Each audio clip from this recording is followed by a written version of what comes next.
கடந்த சில தினங்களுக்கு முன்பு அமெரிக்காவுக்கு சென்றிருந்த பாரத பிரதமர் திரு நரேந்திர மோடி அவர்களை பத்திரிகையாளர்கள் பேட்டி காணும் பொழுது இந்திய அதிகாரிகள் அதானி குழுமத்திற்கு சோலார் மின்சாரம் பெறுவதற்கு பல மாநிலங்களில் 2100 கோடி ரூபாய் லஞ்சம் பெற்றிருப்பதாக அமெரிக்காவில் வழக்கு தாக்கல் செய்யப்பட்டிருக்கிறது. அதற்கு காரணம் அதானி குழுமம் சோலார் மின்சாரம் பெறுவதற்கு அமெரிக்க நிறுவனமிருந்து பெற்ற தொகையில் இந்த ஊழல் நடந்திருக்கிறது. அப்பொழுது பிரதமர் அவர்கள் அந்த ஊழல் வழக்கு சம்பந்தமாக அதானி சம்பந்தமாக பத்திரிகையாளர் பேட்டியில் இது தனிப்பட்ட நபர்களுடைய பிரச்சனை, இதில் நான் பதில் சொல்ல முடியாது என்று பதிலை தவிர்த்திருக்கிறார். ஆனால் நேற்றைய தினம் அந்த அமெரிக்க நீதிமன்றமானது அதானி குழுமத்தில் அதானி மற்றும் அந்த குழுமத்தைச் சேர்ந்தவர்கள் லஞ்சம் கொடுத்த விவகாரத்தில் இந்திய அரசு தங்களுக்கு விவரங்களை சமர்ப்பிக்க வேண்டும் என்று நீதிமன்றம் தீர்ப்பு வழங்கியிருக்கிறது. இதிலிருந்து மிக தெள்ளத் தெளிவாக இது தனிநபர் பிரச்சனை இல்லை, இது ஒரு அரசாங்கம் சம்பந்தப்பட்டது என்பது மட்டுமல்லாமல் 2 நாடுகள் சம்பந்தப்பட்டது என்ற ஒரு நிலை ஏற்பட்டிருக்கிறது. இது மிகப்பெரிய ஊழல் என்ற முறையில் இந்த வழக்கு விசாரணைக்கு இப்பொழுது நியூயார்க் நீதிமன்றத்தில் வருகிறது. பிரதமர் அவர்கள் இதற்கு என்ன பதில் சொல்லப் போகிறார்? இந்திய அரசாங்கத்துடைய பதில் என்ன? இது சம்பந்தமாக இந்திய அரசாங்கம் ஏதாவது விசாரணை செய்ததா என்ற கேள்வியை தலைவர் ராகுல் காந்தி அவர்கள் கேட்டிருக்கிறார். இது தனிநபர் சம்பந்தமான விவகாரம் அல்ல, இது ஒரு நாட்டு விவகாரம் என்று கூறி இந்த ஊழலுக்கு இந்த அரசு துணை போகிறது என்று பகிரங்கமாக குற்றம் சாட்டியிருக்கிறார். ஆனால் இன்று வரை இந்திய அரசாங்கத்தின் தரப்பிலும் மோடி தரப்பிலும் அதற்கு பதில் இல்லை.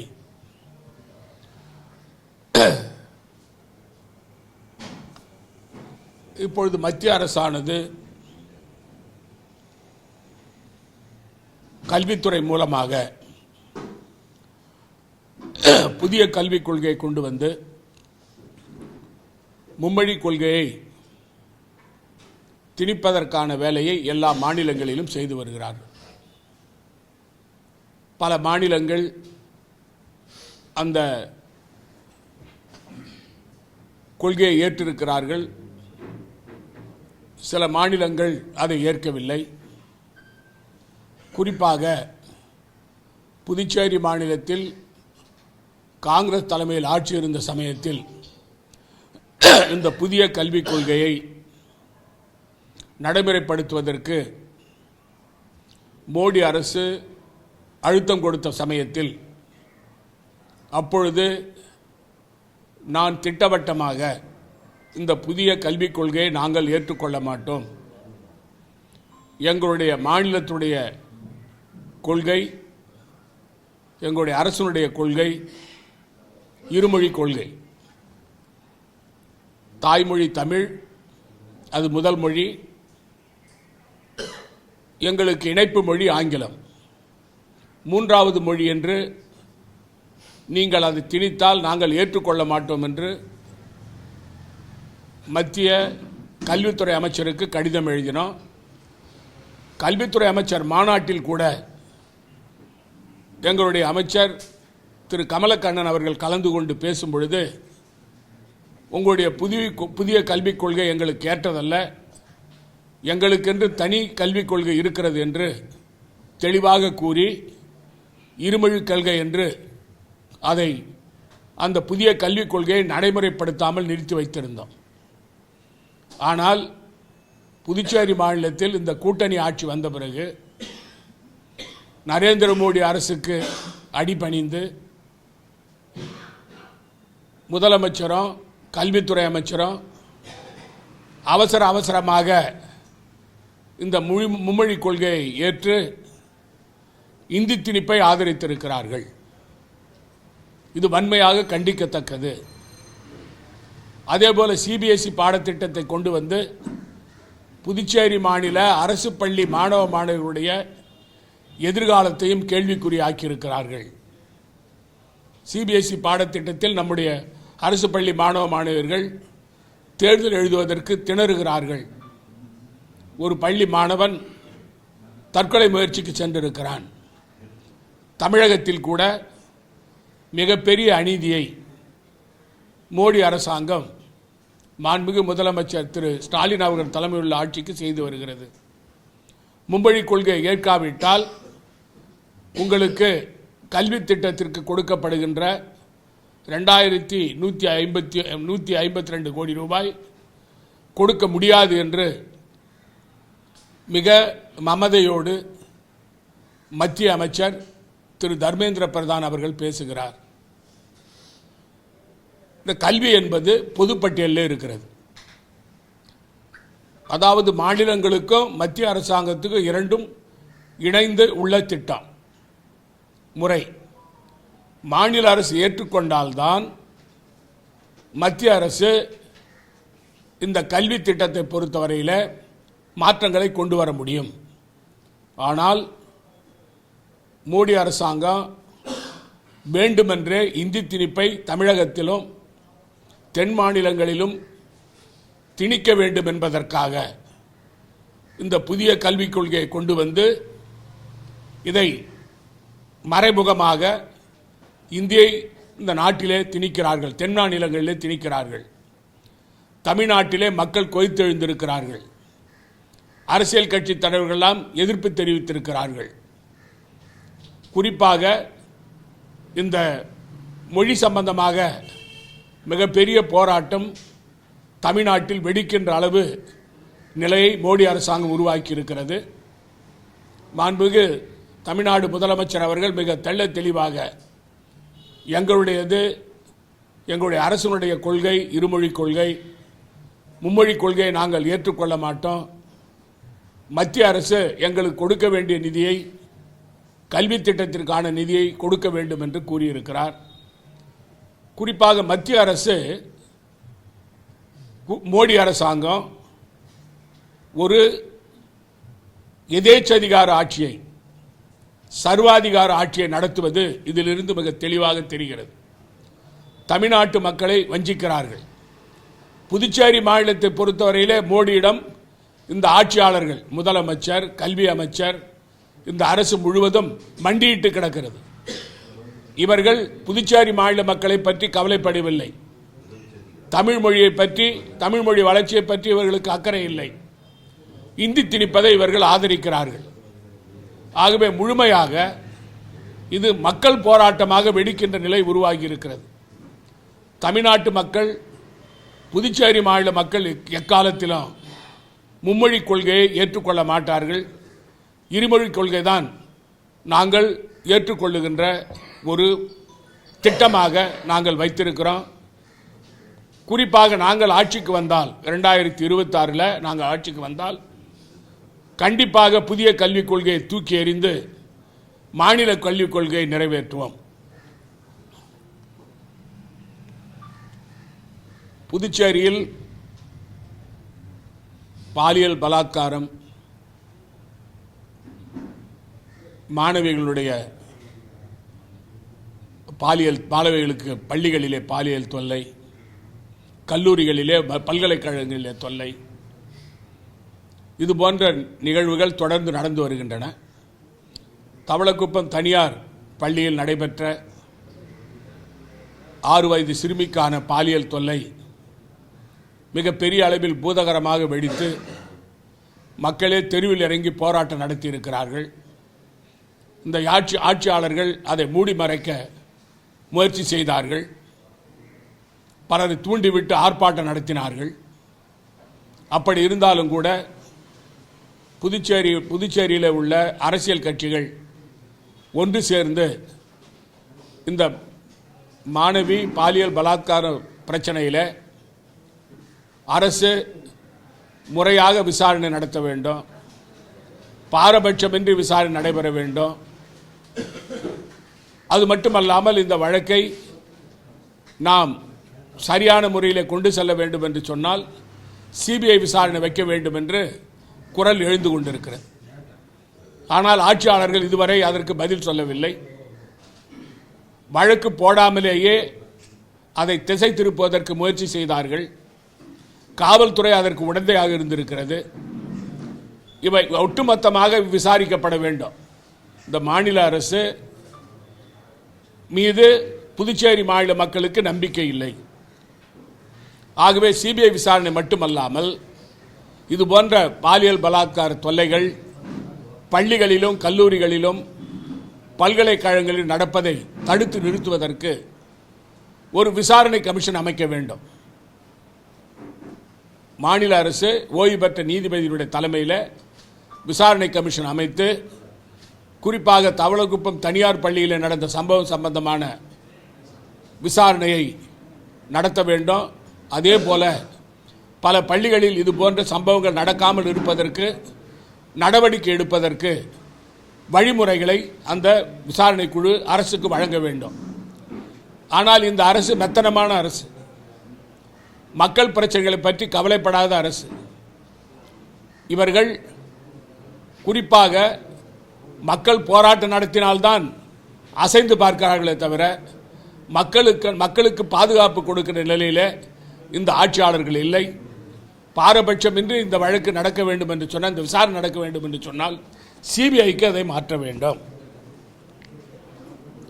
இந்த மீனவர்கள் பிரச்சனை தொடர்ந்து நாம் வலியுறுத்தி வருகிறோம். காரைக்கால் மீனவர்கள் 13 மீனவர்கள் இலங்கை கடற்படையால் கைது செய்யப்பட்டு சிறையில் அடைக்கப்பட்ட விவகாரம். அதில் 3 பேர்கள் குண்டடிப்பட்டது.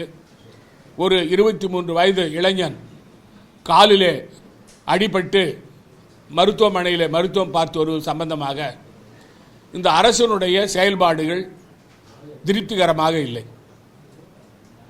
முதலமைச்சர் அந்த மீனவ சமுதாய தலைவர்கள் வந்து சந்திக்கும் பொழுது மத்திய வெளியுறவுத்துறை அமைச்சருக்கு கடிதம் எழுதினாரே தவிர அதற்கு மேல் இந்த அரசு ஒன்றும் செய்யவில்லை. நானும் மாண்புமிகு பாராளுமன்ற உறுப்பினர் காங்கிரஸ் கட்சி தலைவர் வைத்திலிங்கம் அவர்களும் டெல்லியில் மத்திய வெளியுறவுத்துறை இணையமைச்சரை சந்தித்து இந்த மத்திய அரசாங்கம் இதில் தலையிட வேண்டும், இந்த 13 மீனவர்களை உடனடியாக விடுதலை செய்ய வேண்டும், 1.5 கோடி ரூபாய் பொறுமான படகு கையகப்படுத்தப்பட்டிருக்கிறது இலங்கை அரசாலே, அது திருப்பி தர வேண்டும் என்று வலியுறுத்தினோம். அது மட்டுமல்லாமல் காரைக்கால் மீனவர்கள் தொடர் போராட்டம் நடத்தி வருகிறார்கள். தொடர்ந்து அவருடைய போராட்டம் உண்ணாவிரதம், சாலை மறியல், ரயில் மறியல் மற்றும் கடை அடைப்பு என்று போராட்டங்கள் நடத்தி வருகிறார்கள். அவர்கள் கடலுக்கு செல்லாமல் தங்களுடைய எதிர்ப்பை தெரிவிக்கிறார்கள். ஆனால் முதலமைச்சரோ அந்த தொகுதியினுடைய சட்டமன்ற உறுப்பினர் அமைச்சரோ டெல்லிக்கு சென்று பிரதமரை சந்தித்து வெளியுறவுத்துறை அமைச்சரை சந்தித்து உடனடியாக அந்த 13 மீனவர்களை விடுதலை செய்ய வேண்டும். இன்னொரு மீனவருக்கு மற்ற ஒரு வழக்கில் 40 லட்சம் தண்டனை போடப்பட்டிருக்கிறது, 9 மாத சிறைச்சாலை. அதற்கும் நிவாரண நடவடிக்கை எடுக்க வேண்டும். இது செய்வதற்கு இவர்கள் தயாராக இல்லை. முதலமைச்சர் அவர்கள் டெல்லிக்கு சென்று பிரதமரை சந்தித்தால்தான் புதுச்சேரி மாநிலத்துக்கு தேவையான நிதியை பெற முடியும், புதுச்சேரி மாநிலத்துடைய பிரச்சனைகளை பேசி தீர்க்க முடியும். ஆனால் முதலமைச்சர் அவர்கள் எந்த பிரச்சனையாக இருந்தாலும் அவர் டெல்லி சென்று மக்கள் பிரச்சனையை பேசுவதற்கு தயாராக இல்லை. இதிலிருந்து இந்த அரசு குறிப்பாக என்ஆர் காங்கிரஸ் பாஜகவில் விரிசல் ஏற்பட்டிருக்கிறதா, பிரதமரை பார்ப்பதற்கு ஏன் ரங்கசாமி அவர்கள் பார்க்காமல் ஏன் தவிர்த்து வருகிறார் என்பது புரியாத புதிராக இருக்கிறது.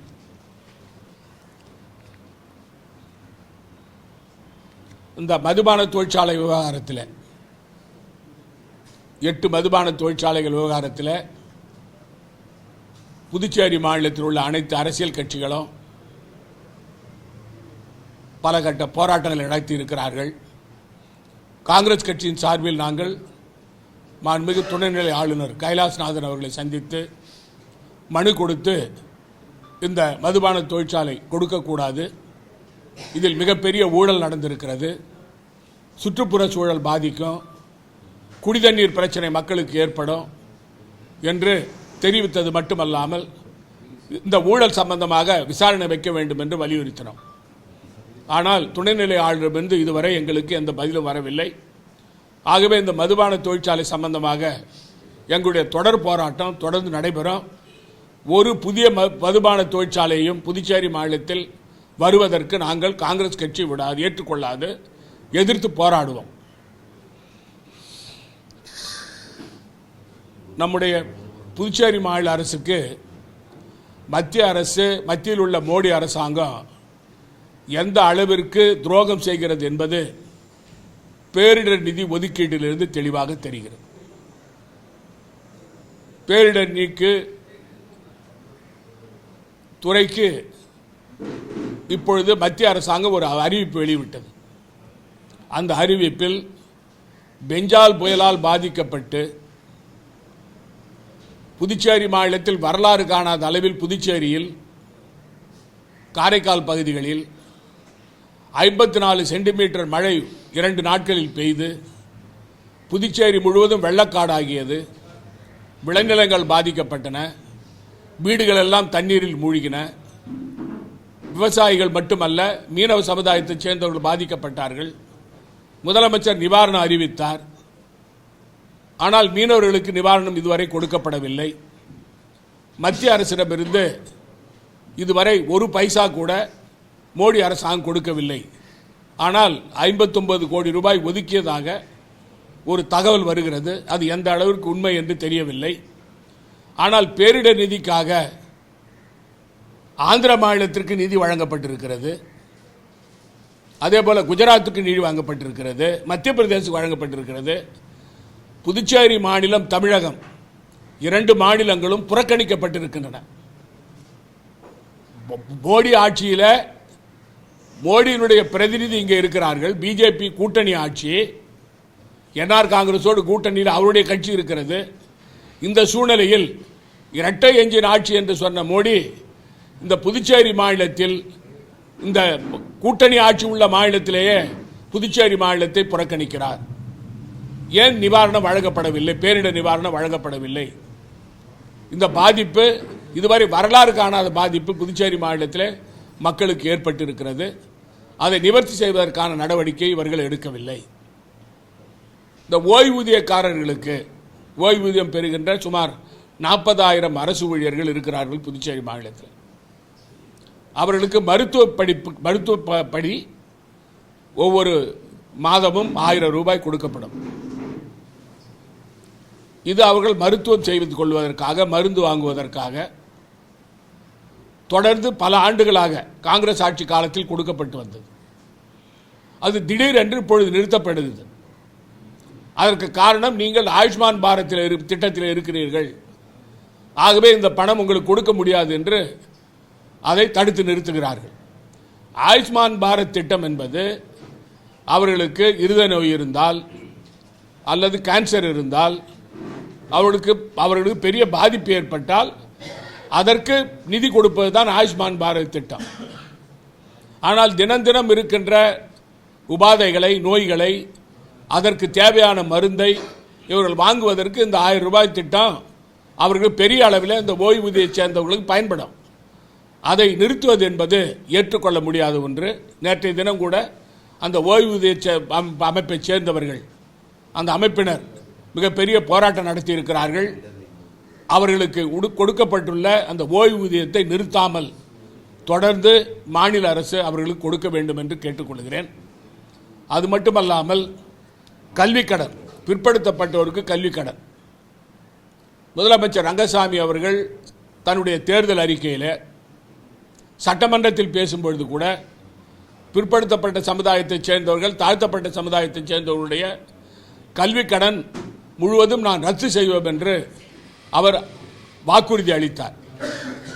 அறிவிப்பு வெளியிட்டார், அதற்கு பிறகு வாக்குறுதி அளித்தார். ஆனால் இப்பொழுது கல்வி கடன் வட்டியோடு கேட்டு பிற்படுத்தப்பட்ட நலத்துறையிலிருந்து மக்களுக்கு அழுத்தம் கொடுக்கப்படுகிறது. அவர்கள் மீது நடவடிக்கை எடுப்போம் என்று கூறுகிறார்கள். ஒரு அரசு கொடுத்த வாக்குறுதியை நிறைவேற்றவில்லை. முதலமைச்சர் அதை செய்யாமல் அவர்கள் மக்கள் இப்பொழுது அந்த பணத்தை கட்ட வேண்டிய நிலையில் வருகிறார்கள். அதற்கு ஏன் முதலமைச்சர் வாக்குறுதி அளிக்க வேண்டும்? இது போன்ற ஒரு மக்கள் விரோத ஆட்சி புதுச்சேரி மாநிலத்திலே மக்களை பற்றி கவலைப்படாத ஆட்சி நடந்து கொண்டிருக்கிறது. அது மட்டுமல்ல, இந்த சட்டம் ஒழுங்கை பொறுத்தவரையில் இப்பொழுது ஒரு புதிய திட்டத்தை கொண்டு வந்திருக்கிறார்கள். அதாவது ரவுடிகளை எல்லாம் நாங்கள் கைது செய்ய போகிறோம் என்று. எத்தனை ரவுடிகள் இதுவரை கைது செய்திருக்கிறார்கள்? இவர்கள் ஒரு திட்டம் கொண்டு வந்து அதன் மூலமாக ஆபரேஷன் திரிசூலம், அது அதன் மூலமாக அது என்ன திரிசூலம் என்னன்னு எனக்கு தெரியல. இப்போ ஆபரேஷன் அது திரிசூலம் போய் இப்போ வேட்டை வந்துக்குது. அதாவது ஆபரேஷன் வேட்டை. அதில் எவ்வளோ பேரை கைது செய்துக்கிறாங்க, எவ்வளோ பேரை சிறையில் அடிச்சுக்கிறாங்கன்ற விவரத்தை சொல்லணும். அது இல்லாமல் கூட்டம் போட வேண்டியது. அந்த கூட்டம் போட்டுட்டு நாங்கள் இந்த திட்டத்தை நிறைவேற்ற போகிறோம், திராவிடிகள் நாங்கள் ஒடுக்க போகிறோன்னு சொல்லி அறிவிப்பு விட்டால் மட்டும் போதாது, அது நடைமுறைப்படுத்தணும். காங்கிரஸ் ஆட்சி காலத்தில் இந்த ரவுடிகளை நாங்கள் சிறையில் அடைத்தோம். சுமார் 19 ரவுடி கூட்டத்தை குறிப்பாக அவர்களுக்கு மிகப்பெரிய தண்டனை கொடுத்து குண்டர் தடை சட்டத்தில் ஜெயிலில் போட்டோம். இவங்க ஆட்சி வந்த பிறகு எத்தனை பேர் குண்டர் தடை சட்டத்தில் போட்டிருக்காங்க? எல்லாம் பொய், உண்மையான ஆதாரம் கிடையாது எதுவும். அதாவது மக்களுக்கு தவறான வாக்குறுதிகளை கொடுப்பது, தவறான தகவல்களை சொல்வது. ஆனால் அங்கே பார்த்தீங்கன்னா கிரவுண்டில் ஒன்றும் கிடையாது.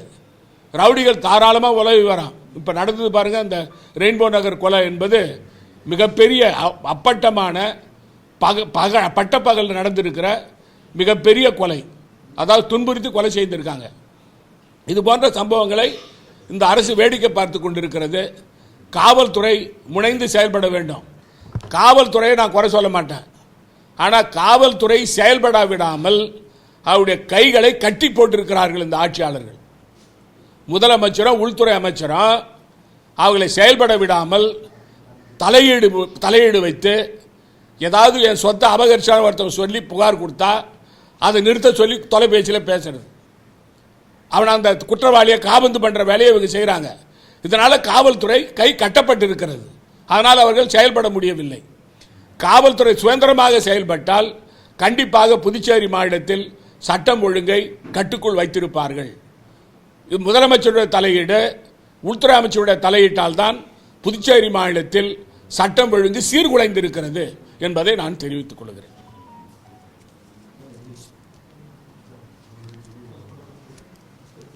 ஆட்சியில் தான் 444 பெண்களுக்கு எதிரான வழக்கு, 336 போஸ்கோ வழக்கு, 47 பாலியல் வன்கொடுமை வழக்கு, 176 கொலை வழக்கு சொல்லியிருக்காரு. உங்க ஆட்சியில் அதிக குற்ற சம்பவம் நடந்திருக்காங்க 5 ஆண்டுல. நீங்க அவங்க சொல்றீங்க, அவங்க யார் சொல்றாங்க? நான் உள்துறை அமைச்சராக இருந்தேன். எங்கள் ஆட்சியில்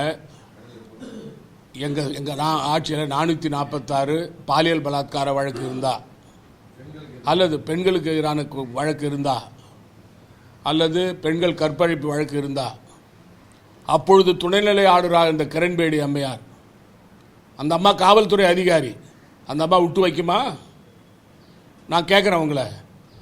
காங்கிரஸ் ஆட்சி காலத்தில் சட்டம் ஒழுங்கை கட்டுக்குள் வைத்திருந்தா, நில அபகரிப்பு, வீடு அபகரிப்பை தடுத்து நிறுத்தணும். புதுச்சேரியில் ரங்கசாமி முதலமைச்சராக இருக்கும் பொழுது 2011 2016 வரைக்கும் அவர் அந்த நடந்த கொலை, நெல்லித்தோப்பில் நடந்த கொலை, சேட்டு கொலை, 5 கிலோ தங்கம் திருடு போச்சு. அதை திருப்பி கொடுத்தது எங்கள் ஆட்சியில். வாங்கி கொடுத்தா அவங்ககிட்ட அந்த குடும்பத்துக்கு. அந்த கைதுகளை சம்பந்தப்பட்டவங்களை கைது செய்து சிறையில் அடைச்சான். ரெட்டை கொலை வழக்கு, முத்தியால்பேட்டை ரெட்டை கொலை வழக்கு எங்கள் ஆட்சியில் கண்டுபிடிச்சி சிறையில் அடைச்சான். ரங்கசாமி ஆட்சியில் மூடி மறைக்கப்பட்ட கேஸெல்லாம் எடுத்து நாங்கள் விசாரணை பண்ணுமே தவிர நான் இப்போ சவால் விடுறேன். நான் அவர் உள்துறை அமைச்சருக்கு சவால் விடுறேன். எங்கள் ஆட்சியில் 316க்கு மேலே பாலியல் பலாத்கார வழக்கு இருந்து அவர் நிரூபித்தா நான் அவருக்கு சேலஞ்ச் பண்ணுறேன். இவர் இப்போ பட்டவர்த்தனமாக தெரியுது இந்த ஆட்சியில் எவ்வளோ பாலியல் பலாத்கார வழக்கு நடக்குது, அதில் எவ்வளோ தலையீடு இருக்குதுன்னு நல்லா தெரியுது. எங்கள் ஆட்சியில் மக்களுக்கு சொத்துக்கு பாதுகாப்பு இருந்தது, மக்களுக்கு பாதுகாப்பு இருந்தது. அது மட்டும் இல்லாமல் பொதுமக்கள் தெருவில் இறங்கி போராட்டம் நடத்தலை. பாலியல் பலாத்கார வழக்குன்னு சொல்லி யாருமே ரோட்டில் இறங்கி போராட்டம் நடத்தலை. இந்த ஆட்சியில் நடக்குது. இதுக்கு பதில் சொல்லாமல் அவங்க ஆட்சியில் நடந்ததுன்னு சொன்னால் இது ஒரு பதிலாக? எங்கள் ஆட்சியில் சொன்னால் ஆதாரத்தை காட்ட சொல்லுங்க, ரெக்கார்டை வச்சு பேசுறது இல்லை. இது ரங்கசாமி ஆட்சி கணக்கு சொல்றாரா, எங்க ஆட்சியில் நடந்தது சொல்றாரா? நான் ஒரே ஒரு கேள்வி கேட்கிறேன். கிரண்பேடி அம்மையார் இது போன்ற பாலியல் பலாத்கார வழக்கு 336 இருந்தா அந்த அம்மா தலையீடு இல்லாமல் இருக்குமா? அந்த அம்மா விட்டு வைக்குமா? காவல்துறையில் அடிக்கடி தலையிட்டது கிரண்பேடி அம்மையார். நான் முதலமைச்சராக இருக்கிற சமயத்தில் அதை தடுத்து நிறுத்தினேன். உங்களுக்கு தெரியும். இது போன்ற பொய்யான தகவலை ஒரு அமைச்சர் கொடுக்குவானா?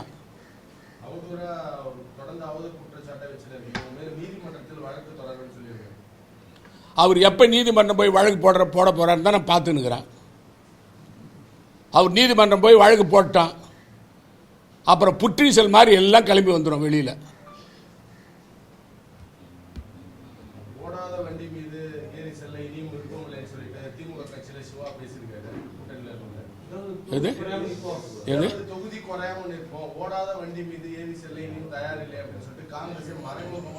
அதாவது சார், ஒவ்வொரு கட்சிக்கும்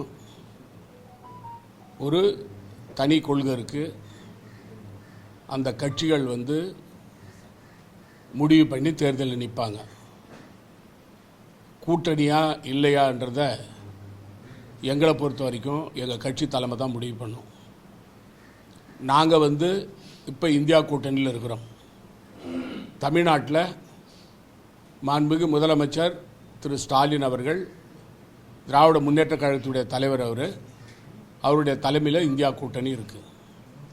புதுச்சேரி மாநிலத்தை பொறுத்த வரைக்கும் காங்கிரஸ் தலைமையில் இந்தியா கூட்டணி செயல்பட்டு வருது. அதாவது ஒரு கூட்டணியில் இருக்கிறவங்க தனித்து நிற்கணும்னு விரும்பப்பட்டால் அது அந்த கட்சியினுடைய விருப்பம். அதை யாரும் மாற்ற முடியாது. அதுக்கு யாரும் போய் நீங்கள் எங்கள் கூட கூட்டணி வாங்கன்னு யாரும் கேட்க மாட்டாங்க. எங்களை பொறுத்த வரைக்கும், எங்கள் கட்சியை பொறுத்த வரைக்கும் இந்தியா கூட்டணி பலமாக இருக்கிறது. இந்தியா கூட்டணியை பொறுத்த வரைக்கும் எல்லா கட்சிகளும் ஒருங்கிணைந்து தேர்தலை சந்திக்க வேண்டும் என்பது தான் எங்களுடைய எண்ணம்.